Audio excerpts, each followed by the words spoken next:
beberapa poin penting ya. Yang pertama tentang pengertian hipotesis, kemudian yang kedua jenis-jenis hipotesis, yang ketiga cara menulis hipotesis, dan yang terakhir nanti saya akan memberikan sedikit tentang contoh-contoh hipotesis. Saya menggunakan beberapa referensi ya, atau sumber. Yang pertama buku tentang metodologi penelitian kesehatan, kebetulan buku ini saya tulis sendiri. Kemudian yang kedua buku tentang statistik kesehatan, dan buku ini juga saya tulis sendiri. Kemudian referensi lainnya adalah buku tentang public health research. Kemudian ada juga buku tentang developing a healthcare research proposal. Kemudian berikutnya ada buku tentang research methods in community medicine. Kemudian ada buku tentang understanding nursing research. Kemudian ada buku tentang essential of nursing research. Kemudian ada buku tentang quantitative health research. Kemudian buku tentang social research, basic of social research. Kemudian ada buku principle and methods of social research, dan research method in the social science. Nah, ini beberapa referensi yang saya gunakan ya. Selanjutnya kita menginjak pada bagaimana proses penelitian kuantitatif ya. Jadi penelitian itu ada penelitian kuantitatif, ada kualitatif. Dalam penelitian kuantitatif di situ ada yang namanya hipotesis ya. Jadi ketika masalah sudah kita pastikan masalah apa yang akan kita teliti, langkah berikutnya adalah kita harus membedah banyak buku. Maksud saya mempelajari banyak buku, membaca ya, membaca artikel yang sudah dipublikasi di jurnal internasional maupun nasional, serta sumber-sumber lainnya yang terkait dengan penelitian yang akan dilakukan. Setelah secara konsep kita pahami tentang masalah yang akan kita teliti, termasuk melakukan lit review ya, atau literature review, maka selanjutnya kita bisa menentukan hipotesis atau menulis atau merumuskan hipotesis. Nah, barulah kemudian kita lanjut dengan sample selection atau memilih sampel, kemudian pengumpulan data, kemudian data analisis dan sebagainya. Kemudian apa itu hipotesis ya? Ada banyak pendapat ya, atau teori atau konsep tentang hipotesis. Nah, secara mendasar perlu kita pahami bahwa hipotesis itu berasal dari bahasa Yunani, jadi Greek word ya. Jadi hipotesis yang artinya base atau basis of an argument with scientific use. Jadi basis argumentasi yang biasanya ini digunakan dalam hal-hal yang bersifat ilmiah.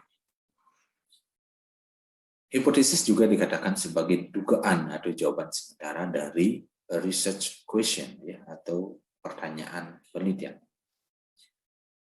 Karena dia dugaan sementara atau jawaban sementara, maka dia perlu diuji ya.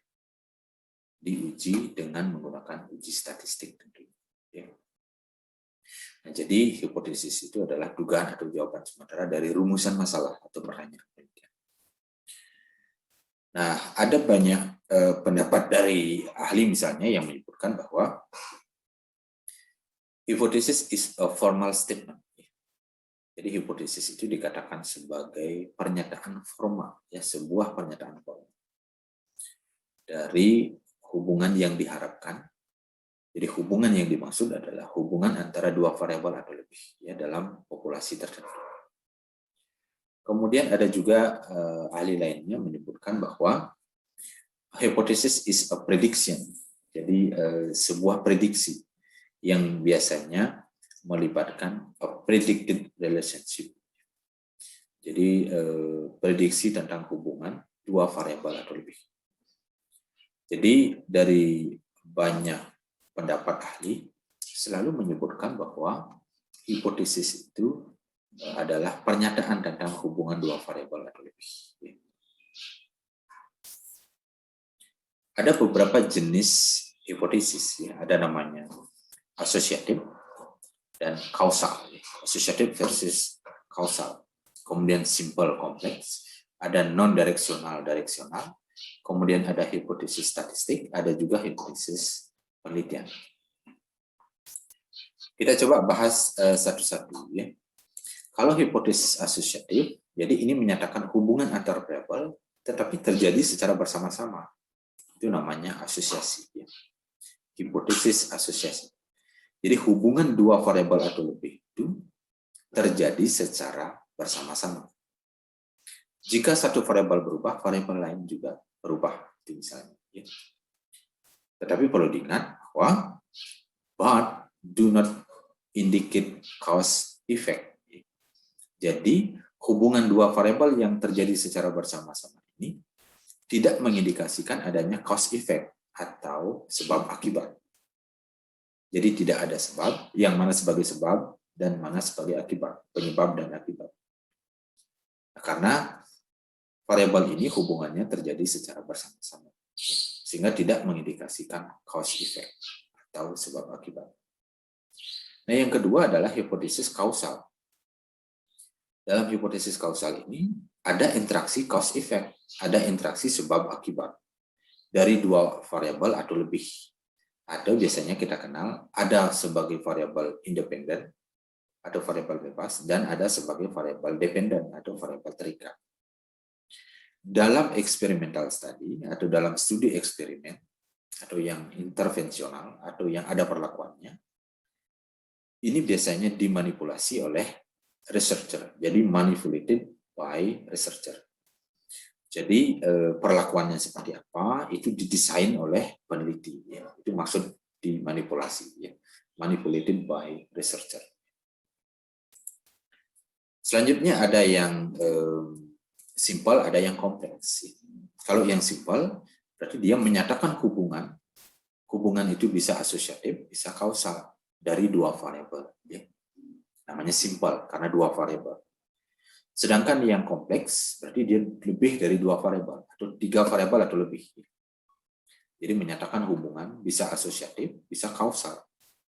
Tiga variabel atau lebih. Jadi jelas bedanya. Simple dua variabel, kompleks lebih dari dua variabel. Kemudian ada non-direksional, ada directional hypothesis. Kalau hipotesis non-direksional ini menyatakan hubungan tetapi but does not predict positive or negative of the relationship. Dia menyatakan ada hubungan, tetapi tidak memprediksi apakah itu hubungan positif atau negatif. Itu namanya non-directional hypothesis. Selanjutnya ada namanya directional hypothesis. Jadi dia menyatakan hubungan positif atau negatif dari dua variabel atau lebih. Sehingga kata umum yang dipakai misalnya positif, negatif, kurang, lebih, meningkat, menurun, lebih besar, lebih kecil, atau lebih rendah, dan sebagainya. Selanjutnya ada hipotesis statistik, ada juga hipotesis penelitian. Kalau hipotesis statistik, dia menggunakan pernyataan negatif, negative declaration, ya, deklarasi negatif dia. Jadi pernyataannya negatif, negative statement. Ini identik dengan H0 atau null hypothesis. Karena H0, biasanya dia selalu menyatakan tidak ada, misalnya tidak ada hubungan, tidak ada perbedaan, dan sebagainya. Ya. Apabila H0 diterima misalnya, biasanya ini mengindikasikan ada informasi teoritis atau empiris yang masih kurang, ya, atau tidak adekuat. Jadi theoretical or empirical information is inadequate. Jadi informasi secara teori maupun empirisnya kurang. Mungkin karena kurang membaca, kurang memahami, dan sebagainya, atau terlalu sedikit waktu untuk mempelajari secara konsep maupun teoritis, sehingga mungkin H0 yang diterima. Sehingga menyatakan tidak ada hubungan atau tidak ada perbedaan. Bisa jadi karena tidak adekuatnya pemahaman atau penguasaan secara teoritis maupun empiris. Kemudian bisa simpel, bisa kompleks. atau bisa asosiatif atau bisa kausal. Itu namanya itu namanya hipotesis statistik. Sedangkan hipotesis penelitian atau research atau study hipotesis itu kebalikannya. Jadi dia ada positive declaration. Jadi ada pernyataan positif. Ini identik dengan HA atau alternative hypothesis. Ada hubungan dua variabel atau lebih. Bisa simple atau kompleks, bisa non-direksional atau direksional, bisa asosiatif, bisa kausal. Jadi jelas bedanya. Statistical hypothesis itu identik dengan null hypothesis, sedangkan research hypothesis itu identik dengan alternative hypothesis. Oke. Kemudian ada yang juga dikenal dengan hipotesis konseptual atau conceptual hypothesis. Di satu sisi ada research hypothesis. Kalau conceptual hypothesis, jadi prediksi tentang hubungan yang melibatkan konstruksi teoritis, jadi secara konseptual ya teoritis. Sedangkan research hypothesis biasanya ini dari bukti-bukti empiris ya, kita pelajari artikel-artikel penelitian yang terkait, kita review dan sebagainya. Dari sana selanjutnya kita bisa merumuskan research hypothesis. Kemudian dalam penulisan proposal, umumnya yang paling dikenal itu adalah H0 dan HA. Jadi ada namanya null hypothesis atau H0 dan alternative hypothesis atau HA. Atau ada juga yang menyebutnya H1. Jadi kalau null hypothesis atau H0, asumsinya adalah tidak ada perbedaan kalau penelitian tentang perbedaan. Atau menyatakan tidak ada hubungan kalau penelitiannya tentang hubungan. Ya. Kemudian ada juga alternatif hipotesis atau HA. Asumsinya adalah menyatakan ada perbedaan jika penelitian tentang perbedaan. Ada hubungan jika penelitian tentang hubungan. Ada pengaruh jika penelitian tentang pengaruh. Misalnya efektif kalau penelitiannya itu tentang efektivitas obat dan sebagainya. Jadi jelas ya ada H0 dan HA. Nah, dalam merumuskan hipotesis, hal-hal yang perlu dipahami adalah yang pertama, identify specific relationships. Jadi mengidentifikasi hubungan yang spesifik di antara konsep atau variabel yang kita teliti. Jadi variabel atau konsep yang kita teliti atau variabel yang kita teliti harus kita identifikasi dulu hubungan spesifiknya seperti apa. Kemudian yang kedua, be based on a theory or existing. Jadi harus berdasarkan teori atau pemahaman yang sudah ada. Be to the point, jadi harus sangat singkat, ringkas, ya, simple, ya, kalimatnya bisa satu kalimat atau dua kalimat, 1 to 2 sentence long. Ya. Kemudian yang sangat penting adalah be capable of being tested. Jadi harus dapat diuji, tested, ya. Harus dapat diuji. Diujinya adalah dengan uji statistik. Apakah statistik parametrik atau non-parametrik. Tergantung penelitiannya. Ya. Kemudian yang terakhir adalah understood by others. Jadi harus bisa dipahami oleh orang lain yang membaca. Apakah peneliti lain misalnya membaca hipotesis kita, maka hipotesis kita semestinya mudah dipahami. Nah, ini ada beberapa contoh alternatif hipotesis atau HA. Misalnya, ingat HA itu selalu ada kata ada, ya.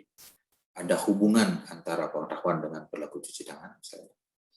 Ada perbedaan tingkat kecemasan pada pasien sebelum dan sesudah edukasi. Ada hubungan antara jenis kelamin, umur, dan tingkat pengetahuan dengan kedisiplinan menggunakan masker. Ada pengaruh frekuensi perawatan luka dengan kecepatan pertumbuhan jaring kulit. Obat A efektif menurunkan tekanan darah pada pasien apa misalnya. Ya. Jadi sangat jelas ya. Ada hubungan, ada pengaruh, ada perbedaan, kemudian efektif, itu semua adalah HA. Ya. Sedangkan kalau H0 atau null hypothesis selalu menyatakan ada kata tidak biasanya. Tidak ada hubungan antara pengetahuan dengan perilaku cuci tangan.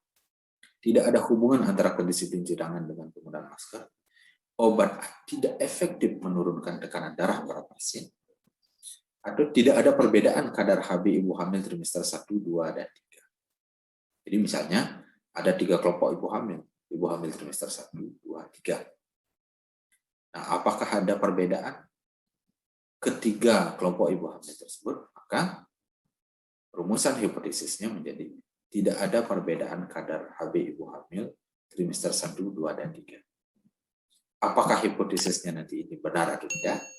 Harus diuji dengan uji statistik setelah data dikumpulkan. Nah, saya rasa itu penyampaian singkat saya tentang hipotesis yang mudah-mudahan dapat dipahami. Jadi, sekali lagi saya tekankan bahwa hipotesis itu adalah dugaan sementara atau jawaban sementara. Karena sifatnya sementara, baik dugaan maupun jawaban sementara, maka data harus dikumpulkan. Setelah dikumpulkan, data dianalisis. Setelah dianalisis, akan keluar hasil uji statistiknya. Apakah dia menerima H0 atau menolak? Apakah dia menerima HA atau menolak HA? Ya, jadi sehingga sangat penting bagi peneliti untuk merumuskan hipotesis dengan baik. H0 tidak berat. Ketika nanti hasil penelitian menyatakan menerima atau menolak H0, itu tidak masalah. Yang terpenting adalah merumuskan hipotesis dengan baik. Ya. Dasarnya adalah konsep, teori, atau mereview artikel-artikel terkait, artikel penelitian yang terkait dengan penelitian kita. Jadi penting bagi peneliti untuk membaca sebanyak-banyaknya tentang konsep, tentang teori, tentang artikel terkait dengan penelitian kita, atau melakukan literature review ya sebelum menuliskan hipotesis.